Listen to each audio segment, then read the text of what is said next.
Hi friends, నా పేరు హరి. నేను ఇప్పుడు చెప్పబోతున్న కథ నా లైఫ్లో నిజంగా జరిగిన కథ. విజయవాడ పక్కన లామ్ అనే ఊరిలో మేము ఉండేవాళ్ళం. అది నా చిన్నతనం.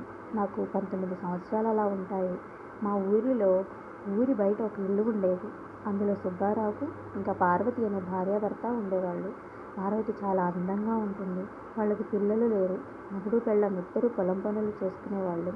అయితే సుబ్బారావుకి వాళ్ళ ఆవిడ మీద అనుమానం.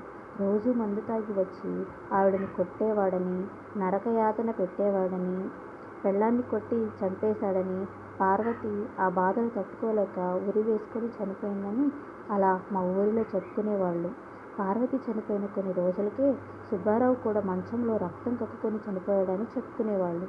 నైట్ 10 దాటాక అటువైపు ఎవ్వరినీ వెళ్ళొద్దని పార్వతి దెయ్యంవై తిరుగుతూ వచ్చేపోయే వాళ్ళని పిలుస్తూ ఉందని, అమావాస్య రోజు పెద్ద పెద్ద ఏడుపులు, నక్కల అరుపులు, కుక్కలు ఆ ఇంటికి చూస్తూ వెర్రికేకలు వేస్తూ ఉంటాయి అని చెప్పుకునేవారు.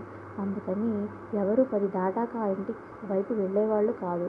నాకు సెకండ్ షో సినిమాలంటే చాలా ఇష్టం. నేను డైలీ కాలేజీలో ఉన్నప్పుడు వెళ్ళేవాడిని.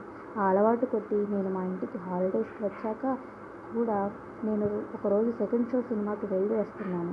అప్పుడు టైం 12:30 అయింది. చుట్టూ ఎవరూ లేరు. నేను ఒక్కడినే ఉన్నాను. ఎక్కడో దూరంగా నక్కల సౌండ్ వినిపిస్తుంది. నా చుట్టుపక్కల ఏదో తిరుగుతున్నట్లు, చెట్లు ఆకులు కదులుతున్న శబ్దం, వెనక ఎవరో వస్తున్నట్లు అడుగుల శబ్దం.